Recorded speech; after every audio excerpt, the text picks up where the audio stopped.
ठोक वार्तांकन रोखठोक बातमी।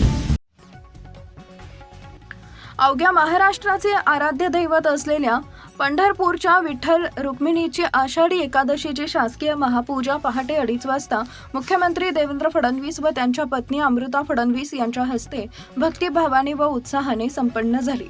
यावेळी मानाचा वारकरी म्हणून उपस्थित राहण्याचा मान बाळासाहेब माधव माने व त्यांच्या पत्नी प्रभावती बाळासाहेब माने या शेतकरी दाम्पत्याला मिळाला।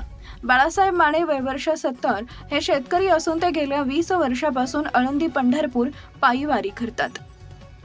यंदा ते आपल्या पत्नीसोबत वारीला आले। मध्यरात्री 12 वाजता दर्शन रांग बंद करण्यात आली, तेव्हा रांगेत प्रथम असलेल्या बाळासाहेब माने यांची निवड समितीने मानाचा वारकरी म्हणून निवड केली। आषाढी एकादशीच्या शासकीय महापूजेसाठी मुख्यमंत्री देवेंद्र फडणवीस हे शुक्रवारी दुपारीच पंढरपुरात दाखल झाले होते। आज पहाटे 2 वाजता मुख्यमंत्री देवेंद्र फडणवीस, पत्नी अमृता फडणवीस व इतर कुटुंबीय मंदिरात पोहोचले, तेव्हा 2:30 वाजता त्यांच्या हस्ते विठ्ठलाची शासकीय महापूजा संपन्न झाली। त्यानंतर माता रुक्मिणीची महापूजा संपन्न झाली। यावर्षी मुख्यमंत्री देवेंद्र फडणवीस यांनी 6व्यांदा श्री विठ्ठल रुक्मिणीची आषाढी एकादशीची महापूजा करण्याची संधी मिळाली आहे। त्यापूर्वी मंदिर समितीचे कार्यकारी अधिकारी राजेंद्र शेळके यांच्या हस्ते विठ्ठलाची नित्यपूजा संपन्न झाली।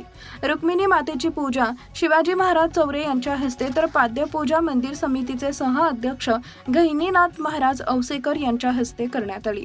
महापूजेवेळी पालकमंत्री जयकुमार गोरे, त्यांच्या पत्नी सोनिया गोरे, मंदिर समितीचे सह अध्यक्ष गहिनीनाथ महाराज औसेकर, कार्यकारी अधिकारी राजेंद्र शेळके आदी उपस्थित होते। आषाढी यात्रेसाठी देशभरातून सुमारे 30 लाखांहून अधिक भाविक पंढरीत दाखल झाले। पंढरी नगरी विठुरायाच्या जयघोषाने व टाळ मृदंगाच्या गजराने दुमदुमून गेली आहे। सर्व रस्ते भाविकाच्या गर्दीने फुलून गेले आहेत। महाराष्ट्रातील महत्त्वाच्या आणि ताज्या बातम्या पाहण्यासाठी आमच्या जय हो न्यूज चॅनलला सबस्क्राईब करा आणि बेल आयकॉन प्रेस करा।